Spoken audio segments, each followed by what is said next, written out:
And in the forwards, Skerritt, Jackson, Platt, Betts, McGinty and Clark. Mike, a question about the two new boys. Do you think it's the right move to bring those two in? Probably. I think we've been a bit stale in them positions. I would like to think that Martin's been rested more than been dropped, because there's not much to choose between Jackson and Dermot. But we'll have to see today if it pays dividends. Right, on to the New Zealand side, and plenty of familiar names there as well. Matthew Ridge at full back, the three-quarters, Sean Hoppy, Kevin Iro, Tony Kemp, Richard Blackmore, Dean Clark, Gary Freeman the captain, and in the forwards, Brent Stewart, Dwayne Mann, Brent Todd, Gavin Hill, Quentin Pongia and Brendan Tutor. So quite a strong lineup there as well, Mike. Yes, I think Great Britain have got to watch out for Gary Freeman and in particular Richard Blackmore. Gary Freeman, clearly the playmaker of the New Zealand side. That's one man that Great Britain have got to watch from the start. Yes, well, they contained him on the last series in 1990. Bobby Goulding did a good job, and I think they've got to do it again today, because he's the man that makes New Zealand tick. Well, let's hope it all works for Great Britain today. No further ado here, let's go straight to New Zealand. Our commentary team, Mike Stevenson and Eddie Hemmings. Welcome to the Palmerston North Showgrounds here in New Zealand for this, the first test between the Lions and the Kiwis. You join us for the New Zealand National Anthem. In the arms of love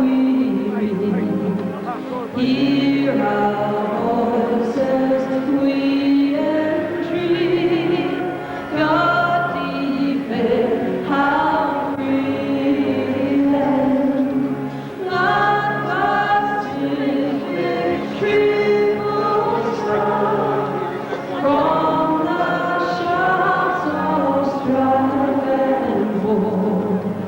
Make her praises heard afar, not even New Zealand.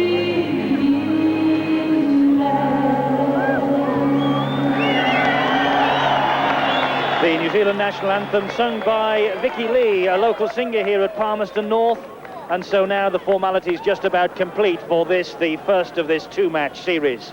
And there's no doubt about it, there is the match referee Bill Harrigan, who's been flown over from Australia to take charge of this test match. Mike Stevenson alongside me. There's no doubt about it, this is a big, big game for Great Britain, bearing in mind what happened in the Ashes series, and also in view of the fact that the World Cup final's due in October.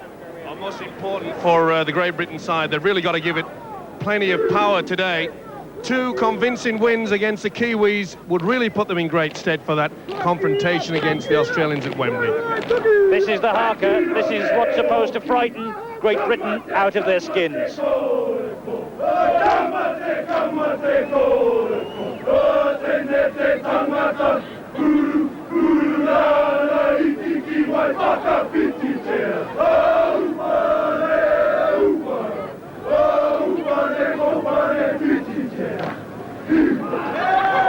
Well, they didn't look too impressed, did they, as Tony Kemp led the haka for the New Zealand Kiwis.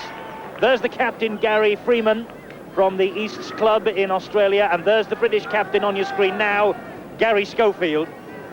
And he has a message for the folks back home. Apparently it's his mum's 50th birthday. He sends love and best wishes to her and also to Danielle and Jonathan, and his message is that Daddy will be home soon. Martin Offiah, wonderful test record of scoring, and everyone in the British camp hoping that he will continue that today. So live and exclusive on Sky Sports, Graham Stedman gets this test match underway. It's a chilly afternoon here in Palmerston, and Great Britain immediately warming to the task. That was a big hit on Gavin Hill. Freeman will be the architect, and Dean Clark, his half-back partner, he will be looking for a big match today. So too will Brent Stewart. But Dean Clark, I fancy, Mike, will have more than a point to prove against Gary Schofield. Schofield 2 years ago played him off the park.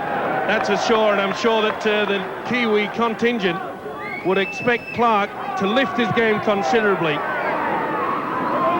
In the first minute of this test match then, Graham Stedman has it, slips on his own 22, and a penalty to Great Britain because the New Zealanders advanced too close. That was good play there by Stedman, realising an Australian referee in Bill Harrigan they're fully aware about this downtown rule, and Steadman, as though he was slipping on the ground, really he did keep his common sense there, realising that all the Kiwis were well offside. This is Kelvin Skerrett. The big performance in that third test. Had the week off, the test team didn't play on Wednesday.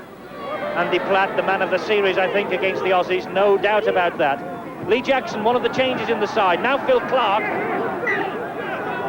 And another penalty. Or is it? The referee is having a word with number 11, Gavin Hill. Yes, penalty Great Britain, right in front. I think Paul Eastwood will have a kick at goal here. Good opportunity for the British side to gain the 2 points. There you see it going in, no doubt about it, was there? I've seen players sent to the sin bin, or even sent off for less, but early in a test match, Bill Harrigan, giving him the benefit of the doubt. And I think, quite frankly, Eddie, I think we'll see a little bit more of that. Gavin Hill from the Canterbury Bankstown club in Australia scored a try in his debut against Papua New Guinea last week. And, well, not such a pleasant start for him or for Phil Clark, who took that kick out of the punch on the head. Well, the Kiwis always play very tough, especially in their own country. What advantage I feel, Eddie, about this particular ground, North Palmerston, is that it is very, very wide indeed. And I think we'll see the speed of Martin O'Fire coming to practice during the 80 minutes.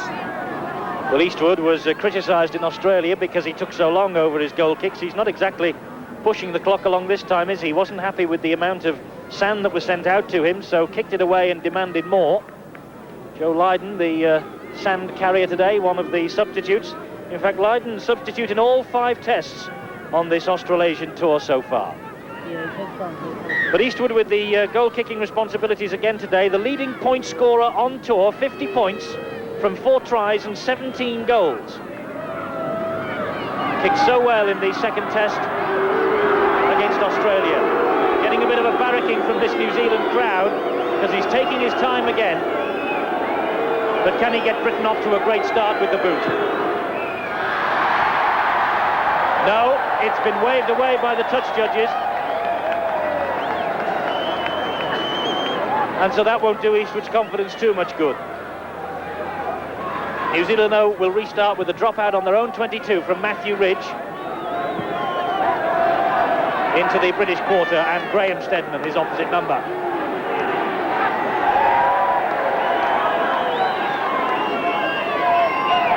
O'Fire,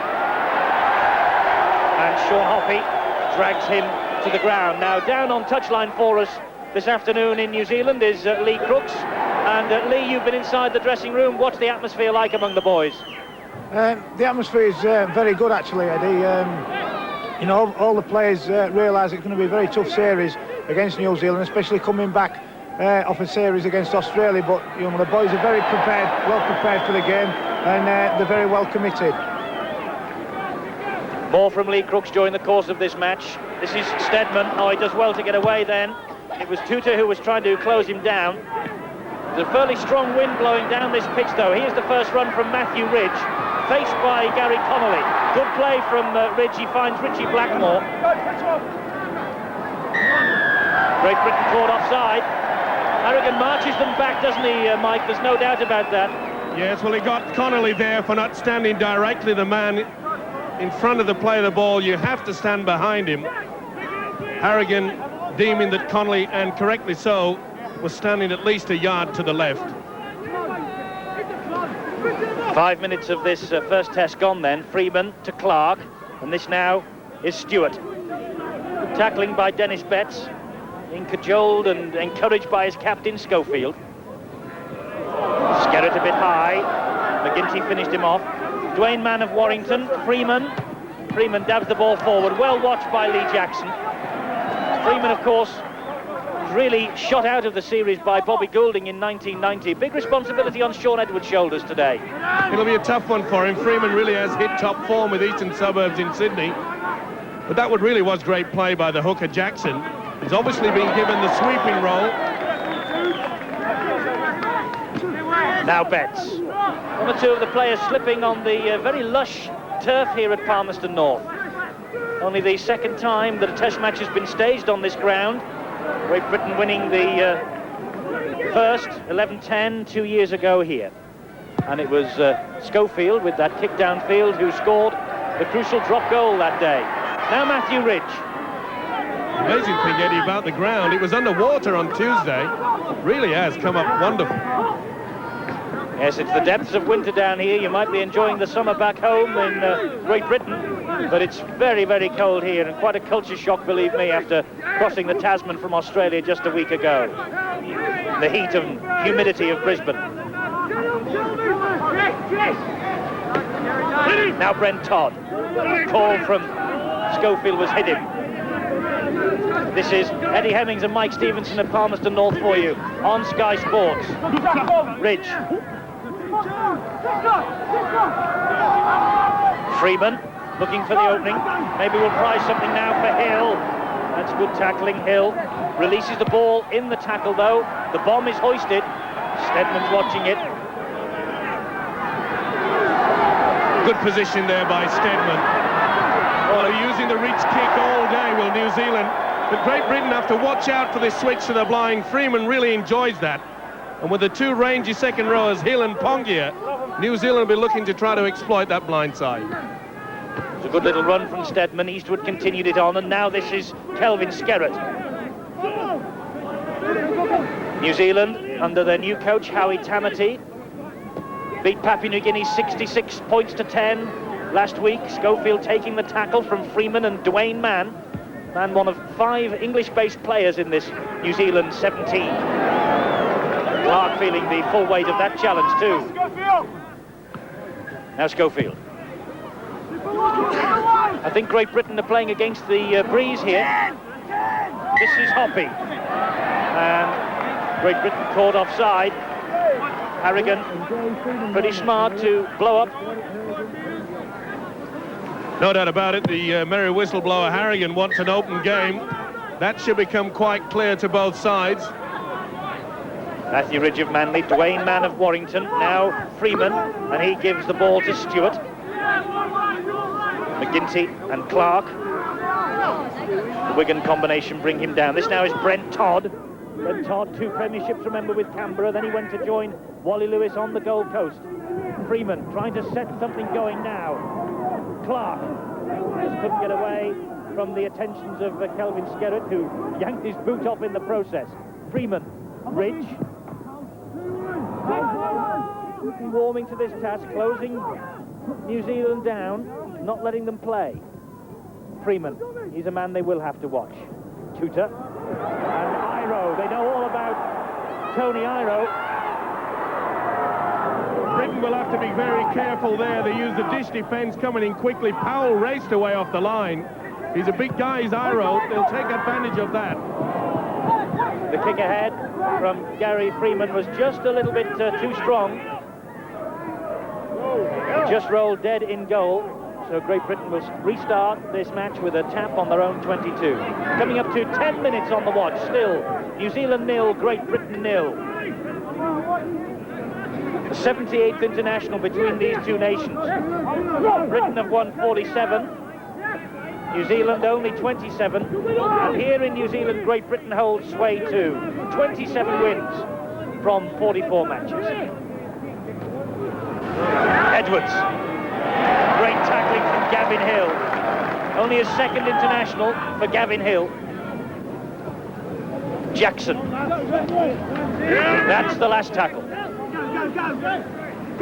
Edwards will lay it back again to Stedman. He'll kick downfield. Harrigan watching the British chasers very closely. Hoppy. Britain wheel him in. Sean Hoppy, quite a big fellow, got plenty of size about him. So too is Todd. That's a good ball to Pongia. Quentin Pongia from the Canterbury area of New Zealand. That ball goes to ground. New Zealand quite happy to keep this ball alive. You'll notice the forwards running at the angles. They're not running straight. Here's Todd again. Now Freeman. good hands. Freeman, always the man in support. Now Hill, running straight. Edwards brings him down well. Good tackling from Shaun Edwards, that. Freeman. Clark dabs the ball ahead. One for Steadman to watch closely. And it's a small in-goal area, and Steadman is prepared to allow the ball to run dead. Dean Clark from Auckland. Ended a 2-year exile. There's Howie Tamati, the New Zealand coach. Clark ended a 2-year exile last week against Papua New Guinea. Had a nightmare series against Great Britain 2 years ago. Andy Platt.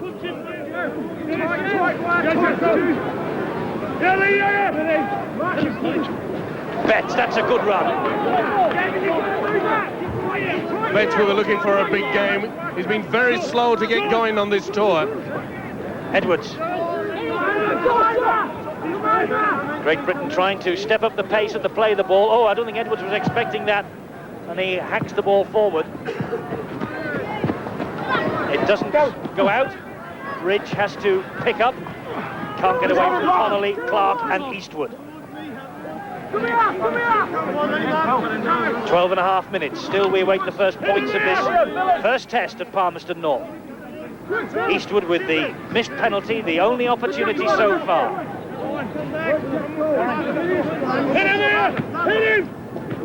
Hear the shout from Gary Schofield, the captain, to hit him. The man he wanted hitting was Brent Stewart. Now this is Kevin Iro again. Oh, this fellow really can run. Freeman, the supporter again. Ball out to the far side. This is Tony Kemp, and here's the first try. Tony Kemp. First try for the Kiwis. Great Britain stripped bare down the right-hand touchline for them. Left-hand side for the Kiwis. And Tony Kemp, formerly with Doncaster, 2 spells with them. A try in the 1990 World Cup fixture against Great Britain. He does the trick again.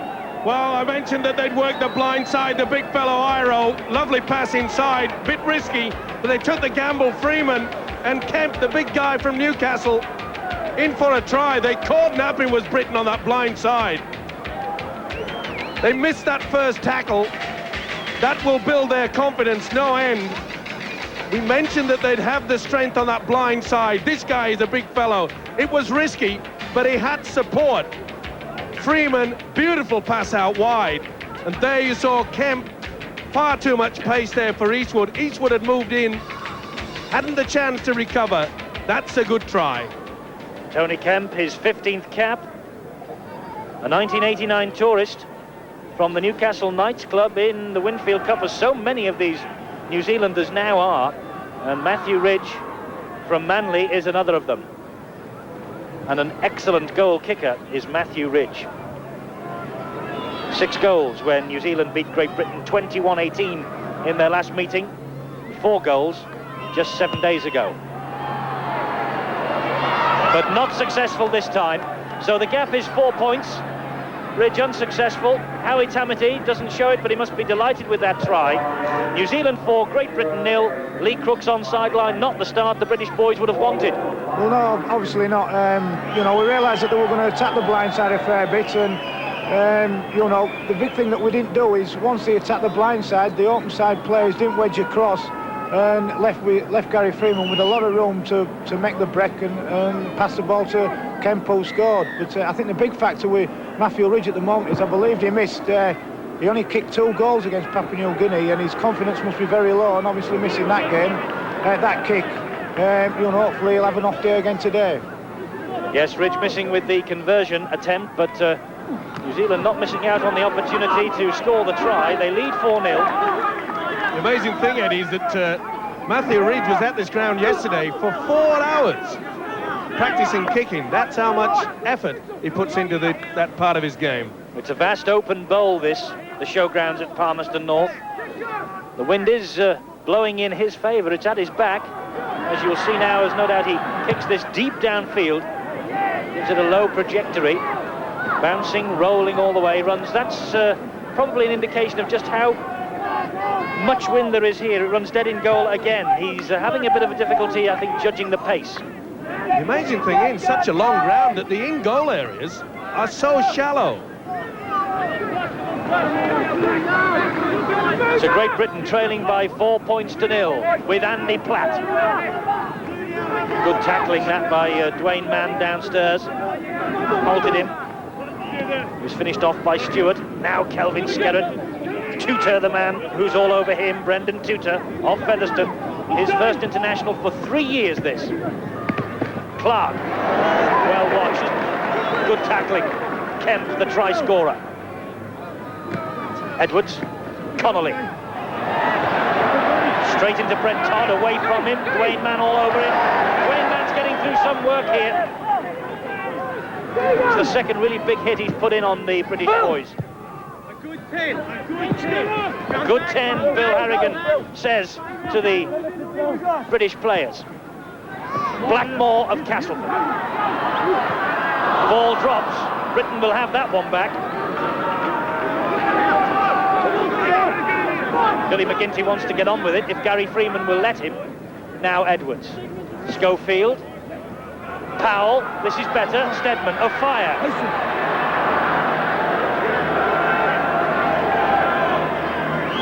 By the way, if you're wondering how I know what Bill Harrigan is saying, he has been mic'd up on the field, and I can hear his instructions to the players, a bit like the Rugby Union World Cup back home. Clark on the break. Great supporting play from Edwards. Edwards over under the posts. And Great Britain strike back in the best possible fashion with Shaun Edwards. His 9th tour appearance. His 4th try on this tour of Australia. And Edwards doing what he did so well for Wigan last season, supporting the man with the ball. Wonderful pass from Clark, but Schofield had sent Clark through that gap. And the man that's been doing this all season last year in England. Beautiful try, good support play. Clark going to ground, that's what it's all about. You must support the man in possession. The half chance turns into 4 points, and Britain are back into it. Nice step by Shaun Edwards. A lot of people were critical he didn't do too much of running in that 3rd test, but he's certainly on the boil today. Great try from Edwards, that. Supporting Philip Clark. Shot through the gap, he left Matthew Ridge completely flat-footed. And now Paul Eastwood has this from right in front of the sticks to give Britain the lead for the first time. 18.5 minutes on my watch. Eastwood won't be hurried, even though it's in front. And no problems this time. So Great Britain hold the advantage. New Zealand 4 points, Great Britain 6. Converted try by Shaun Edwards. Downstairs Lee Crooks, a great comeback. Yeah, it's just the start we wanted after the try that they scored. It's been mentioned that Andy Platt had a tremendous series against Australia, but I think the person that's come of age on this tour, Phil Clark, played very, very well against Australia, and he's done his credentials. A lot of good over on this tour, and I think he's probably going to be one of the bright stars to look to the future of our game. Absolutely, you'll get no one disagreeing with that sentiment up here in the commentary box, Mike Willey. No, he certainly has a great tour as Clarkey, and he came out 3 or 4 times to test the studs. He was undecided what to wear, but by passing there, he had plenty of foothold to get that ball away. He's selected correctly. Well, that ball was stolen in the tackle. Oh, the referee's given a scrum here. The ball was reefed away from Dennis Betts. There's no question of that. Betts knows it, but Harrigan doesn't. Well, the ref looked towards a touch, judge. It's no good, Shaun. Keep your composure. Don't give away anything silly at this point in time, especially when you're in your own quarter. Well, the referee certainly didn't get any assistance from his touch judge then. We saw that from up here, and we're right at the back of the grandstand, miles away by comparison. Still, the Kiwis are in possession with Dwayne Mann, McGinty, and his opposite number, Jackson, all over him. That's a reverse pass again. It's brought Quentin Pongia into it. Pongia releases the ball in the tackle. Britain were alert to the danger then. Midway through this first half, here come the Kiwis again. Good reverse pass. Finds Gavin Hill. He's putting plenty of work in. Is this big second rower Hill? Freeman. Short pass to Iro. Iro unloads, and that was a British hand that got to it. Referee will say it's another knock-on, I think. Well, moving on, fellas. So more pressure for Great Britain here. New Zealand sure to have the head and feet. Well, he's deemed that it was Betts that knocked on.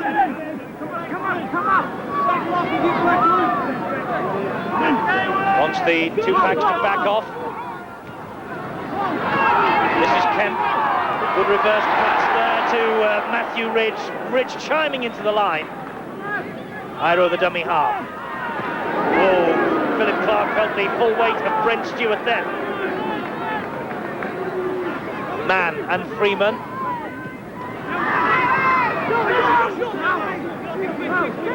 Schofield all over Clark, trying to keep him quiet again. This is the fellow they have got to close down. So too is Brendan Tutor.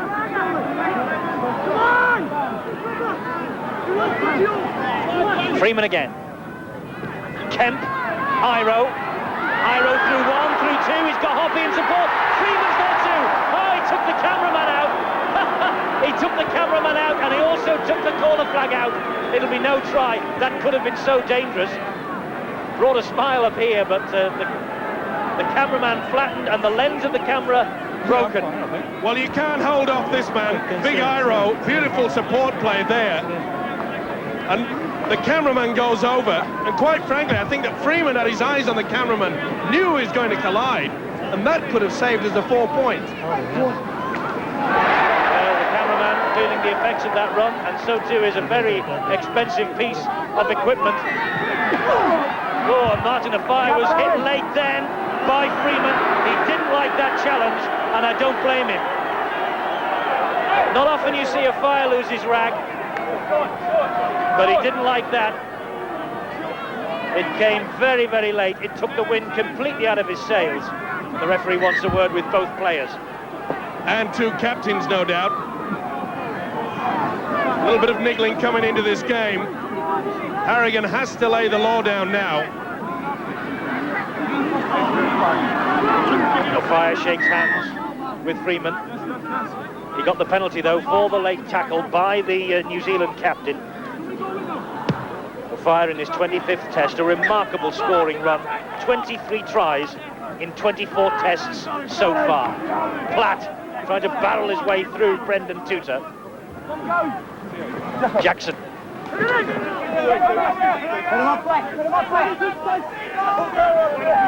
Skerrett. Brown, Freeman. Couldn't get away from Mann or Tutor though. Britain really have to get into the spirit now of just using their forwards, getting into this game a little bit more. They haven't had much possession. They've got to work hard. It's the second time that Dennis Betts has slipped while he's been running. Here's McGinty.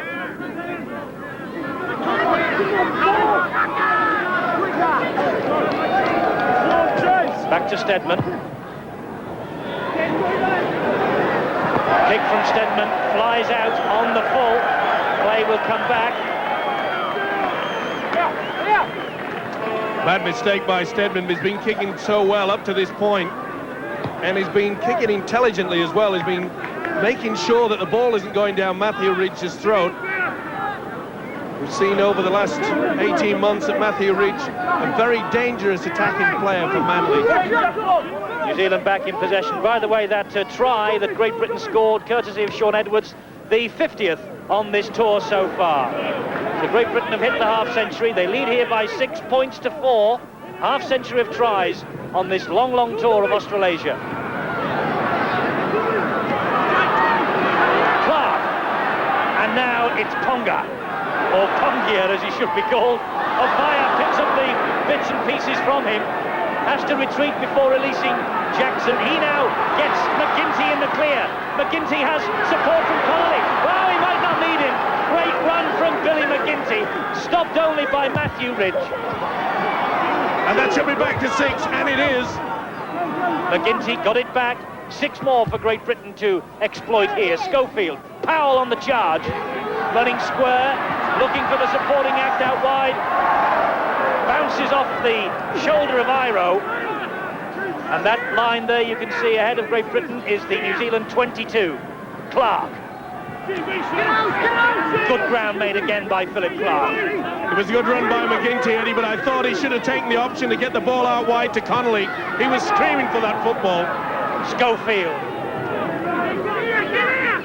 And again the ball is pulled away from Schofield. Well, They got away with it before. Tony Kemp can't believe it, but Bill Harrigan absolutely right this time.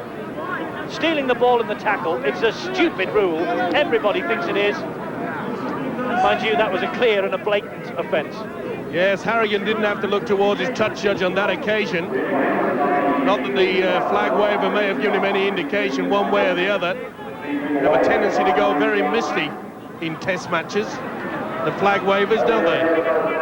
Gavin Hill, a man penalised. Paul Eastwood with one successful kick from two after just 26.5 minutes of this first test at Palmerston North. New Zealand 4 points, Great Britain 6, and an ideal opportunity here for Paul Eastwood, the Hull winger, to increase Great Britain's lead to 4 points. Well, Malcolm really should be very pleased with this, Eddie. It's only the third occasion that Great Britain have come down into the New Zealand quarter. They've scored 1 try, so they're taking their chances, even though they may be few and far between. Eastwood then. Rugby league in this part of the world gets big coverage now. They know that Eastwood will not be rushed in these kicks, and he's not hurrying this time. And he won't be hurried because that's the result. Another 2 points for Great Britain. New Zealand 4 points, Great Britain 8. 27.5 minutes gone. And that's the sort of kicking we expect from Eastwood. Gary Schofield, the captain, would be well pleased with it. That's a great lift to the British boys. You must remember that they are playing against quite a strong wind in this first half. So the kicking game for the British lads in that second stanza will be also important. Ridge restarts then. Britain ahead by 8 points to 4. Dennis Betts from underneath his own posts. Britain into this series with back-to-back series wins against the Kiwis in 89 and 90. Skerrett running hard. New Zealand, their last series win over us was in 1984. So suddenly the pendulum has swung Great Britain's way after a few dodgy years in the early 80s. Here's Connolly. Now Jackson.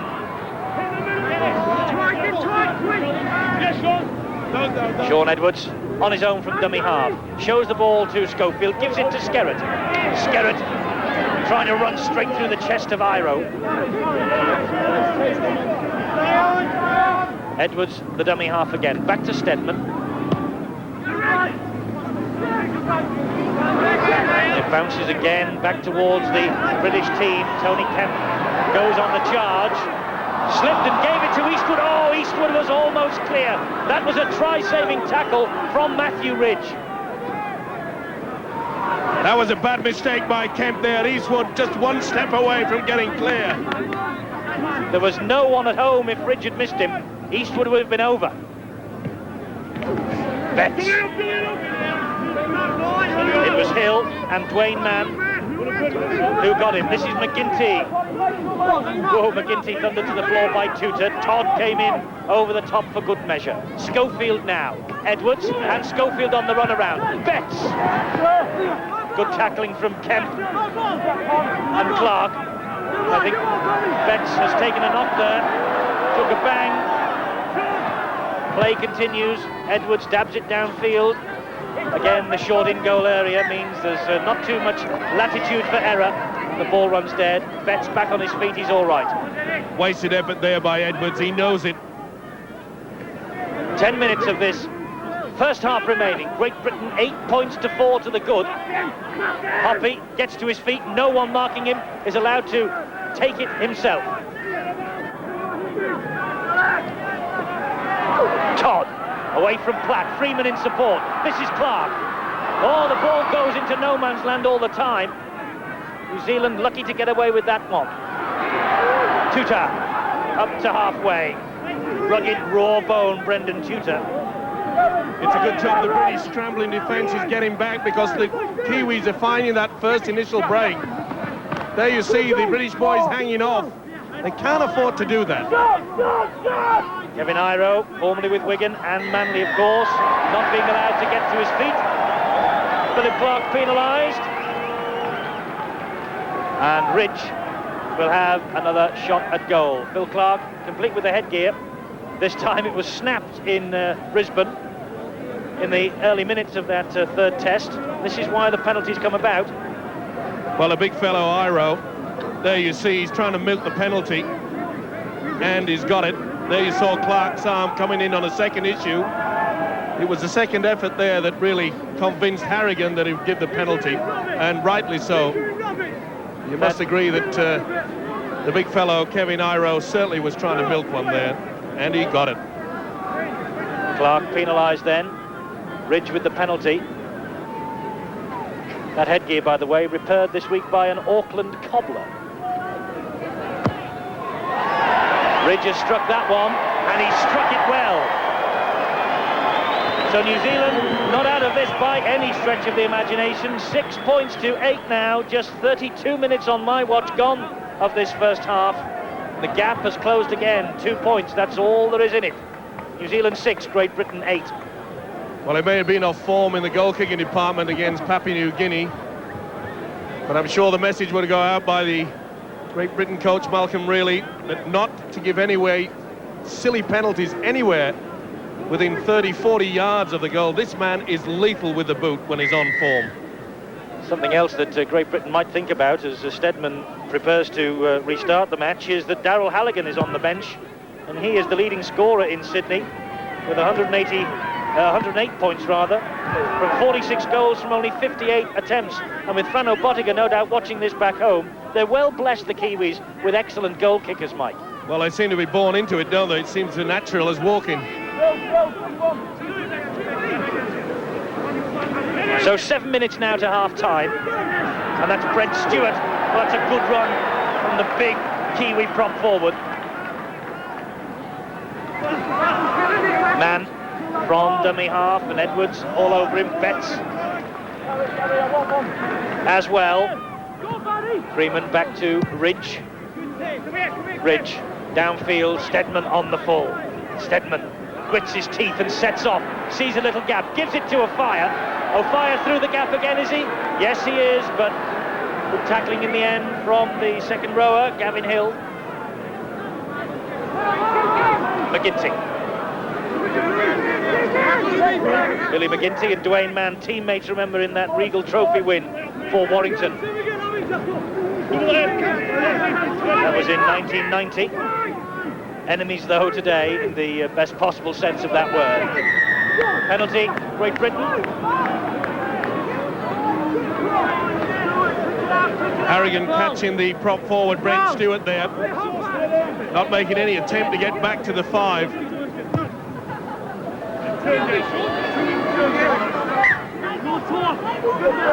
So Great Britain with a chance here to pile a bit more pressure on as we come up to the last 5 minutes of this first half. Leading 8-6, a try now, just what the doctor ordered. No, Philip Clark drops it. About the first mistake young Clark's made on tour, and he knows it. Such a pro, such a perfectionist, he won't be happy with that, but it's given the New Zealanders the opportunity to break out of defence with Ridge, now Freeman.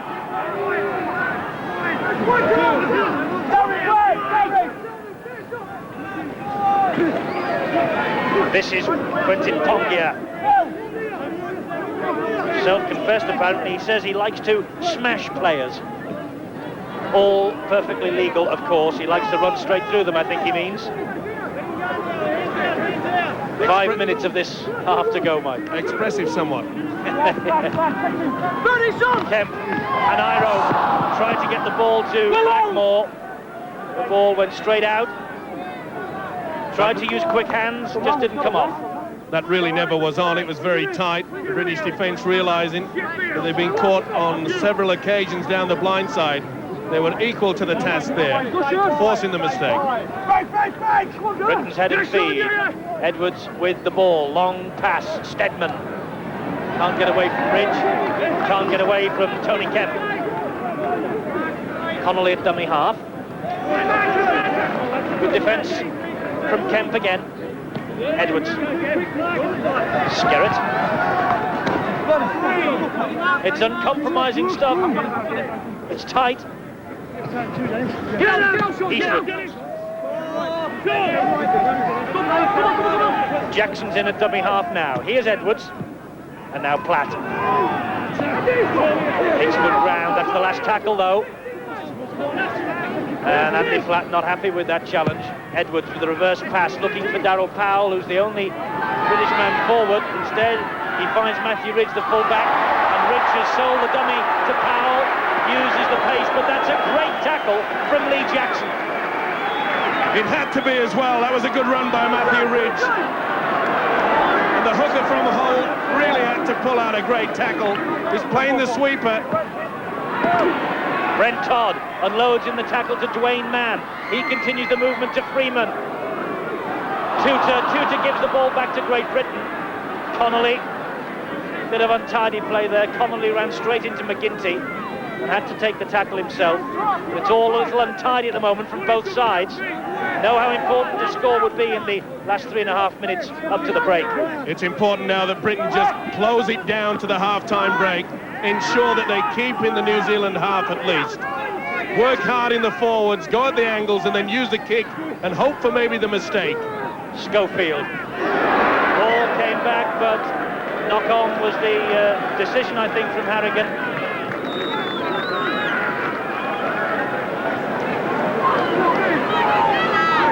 Well, not only is a strong runger, that Quentin Pongia, he showed there that he's a pretty strong tackler too.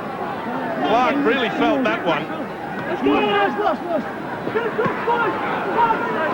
Kemp, space here for Iro to exploit. Iro, his strength is becoming more and more apparent during this game.